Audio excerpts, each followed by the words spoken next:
Hey guys, Otak here, back with another competitive Yu-Gi-Oh video. So back when I first started doing Yu-Gi-Oh videos here on the channel, one of my very first deck profiles was Adventure Ghoti. Ghoti is a deck that I have had a very just guilty pleasure for. So needless to say, when the support came out for Phantom Nightmare, I was incredibly excited. However, due to the fact that I've been on a big branded kick because it is my all-time favorite deck and it is one of the best decks in the current format to combat with fire, I haven't really had a whole lot of time to actually play the new support. But I finally did manage to get some time to sit down, build a deck, tweak it out, and test it, and I'm pretty proud with the results. Before we get into the deck profile, real quick, I do want to mention that a lot of you that watch my videos are not subscribed to the channel, so if you're not already and you enjoy competitive Yu-Gi-Oh content, consider subscribing and hitting that bell for little notifications. But with that, I present to you Ghoti. Alright, so I do want to preface that this is not Ghoti Adventure. I cut the Adventure package out of this because realistically Adventure just isn't doing that great right now. Start, we're of course going to go into the main deck. This is a 43 card deck.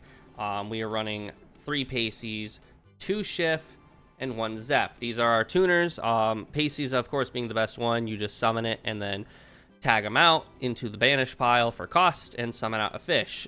Shift being usually your dump target, usually for lifeless leaf fish, and then Zep, we only run him at 1 because his effect is only used on your opponent's turn, so it's a little less applicable. As for the rest of our Ghoti fish, we of course have 1 Exit because he's an extender. He can be searched off of the deepest, darkest depths, and on res, he can immediately activate and summon himself. We run 1 of the new Keef, or SP Little Fish, as a lot of people are calling this.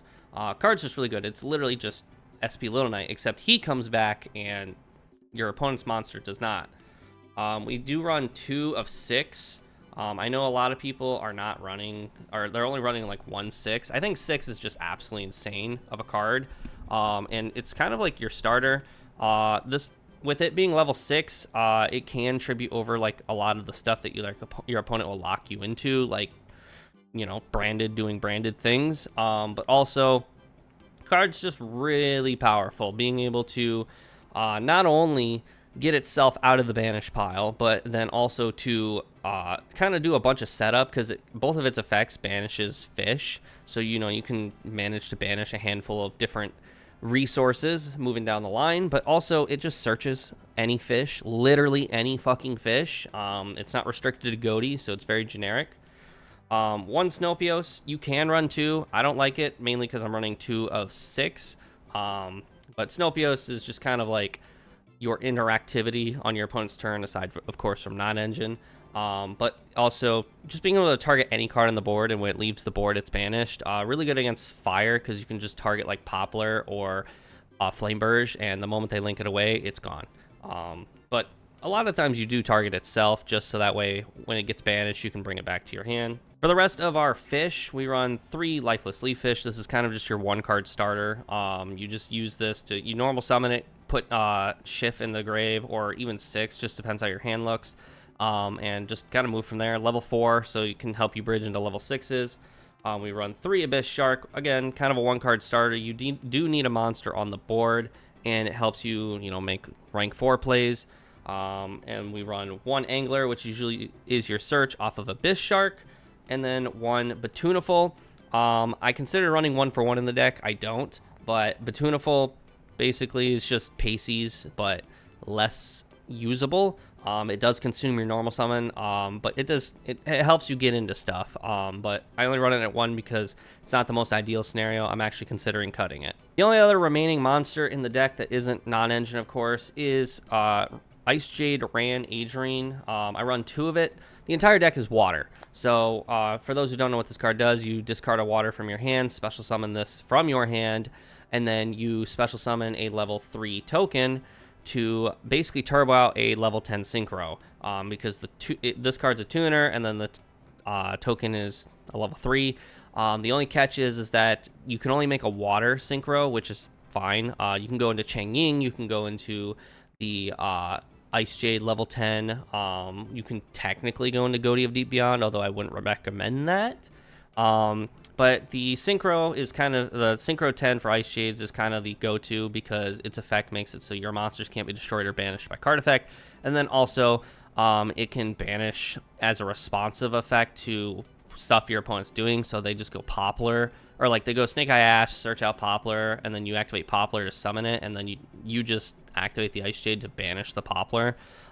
Just makes it a lot more easy to play around. Or even just they go Flame Burst and you banish the Flame Burst. So and it's not restrictive to monsters. As for non-engine, I'm running 3 Ash Blossom, just, you know, primarily for the rogue decks, but it does, you know, it slows people down. I don't want to say you have to run Ash Blossom because, of course, fire does punish you for that, but 3 Ghost Mourner. This card's getting a lot of play lately because it's essentially Effect Veiler. However, it can only hit special summoned monsters, and you have to use it on the moment, like on the resolution of the card being summoned, but it does negate the effects of the monster that it targets, and when that monster leaves the field, they take damage. So it's kind of like a time card, but also it just stops them in their tracks. Card's really crazy.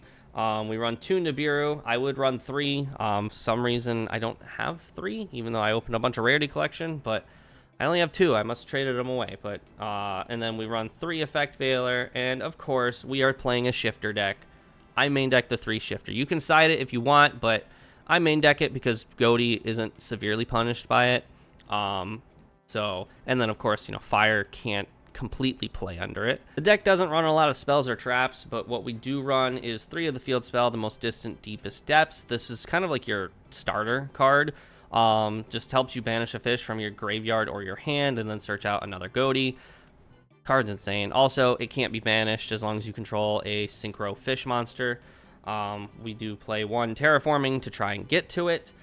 We play Called By just because, you know, stop any hand traps or tomfoolery, and then we do run 3 Infinite Impermanence. That's it for the spell and traps. As for the extra deck, I do want to preface that what you're going to see is 14 cards. However, there is a 15th card that a buddy of mine is currently borrowing that I need to get back. So just kind of keep that in mind. I'll put it on the screen when we get there. So starting with the Ghotis, of course, I only run 1 of Ghoti of the Deep Beyond, mainly because you really only need to get the 1 out. If you're playing against Kashtira, obviously they're going to get rid of this, but you can try and play around that, of course.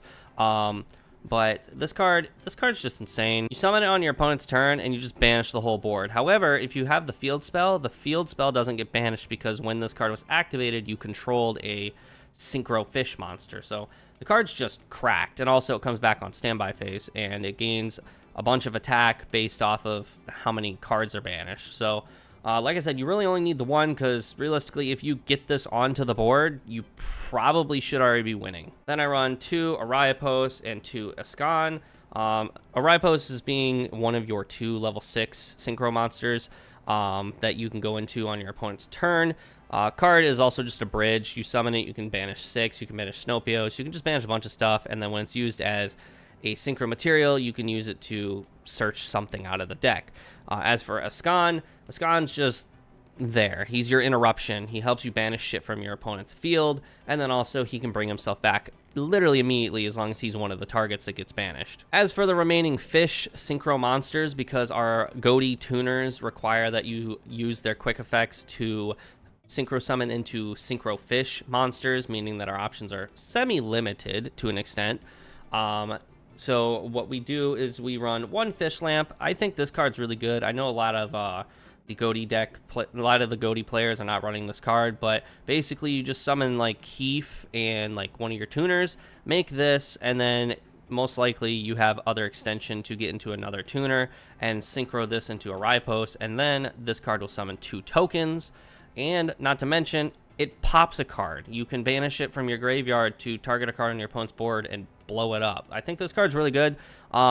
Very niche, though. I could understand why people cut it. And then the other 2 synchro fish monsters is White Aura Porpoise and White Aura Whale, which I'll pop it up on the screen right now. That's the card that's getting borrowed at the moment. These cards are just good. White Aura Whale, when it's summoned, blows up all attack position monsters on your opponent's board, and the Porpoise is basically just Excel Stardust Dragon or whatever it's called, but for fish monsters. You just synchro summon into this and rip out one of your tuners back from the graveyard, so that way you can go into another one. But also the White Aura monsters, when they do leave the field, they can bring themselves back, but as tuners, which as a level 6, that's a lot more easy to work with to make level 10s. However, you know, if it's our opponent's turn, that's a little less usable, but it is hard to out them. Our remaining synchro monsters is, of course, Baron de Fleur, because he's like the best level 10 synchro. Ice Jade, Gamir, Adrian. This is the card I was talking about when we got to Ran. This card's just really good. It prevents your monsters from being destroyed or banished by card effects. And if it's used in response to an opponent's card effect, you can banish the card that it's responding to. Just overall, card's very powerful, and it's one of two cards we can go into when we use Ran Adrian's effect. The other one, of course, is Cheng Ying. You can't not have Cheng Ying in a deck that involves banishing cards. Basically, you just have Cheng Ying on the board, and you do any sort of interactivity on your opponent's turn, and you're going to fire off Cheng Ying. It's just inevitable. And, of course, just like Ghoti the Deep Beyond, this card is gaining attack. However, unlike Ghoti the Deep Beyond, it's only gaining attack based off of banished monsters. So with this deck, we, of course, do have to be careful, because we do at some point get locked into synchro fish monsters with Fish Lamp. So depending on how the line goes, we might not have access to these 4 remaining cards, but we do run 2 Xyz monsters. We do run Kragan because Abyss Shark is in the deck. Kragan is just interactivity and a time card, essentially. You just summon this, pop a monster on your opponent's board, and they take damage. But overall, we don't run the Spawn. And then, of course, we run Typhon. Typhon, I've had a change of heart. I don't think this card is as insane as it got hyped for, but the card is still very powerful. It lets you still be able to do something if they stop you in your tracks. Just card does good stuff. And also, because it doesn't target, it's able to out certain cards that are just annoying to get rid of. And then our last 2, of course, are Link monsters. We run 1 Abyss Keeper. Abyss Keeper just justifies more fish plays. You're able to, when you link summon it, you can banish 1 fish on your field and then banish 1 card on your opponent's field. And then in themes of banishing, we do run 1 SP Little Knight.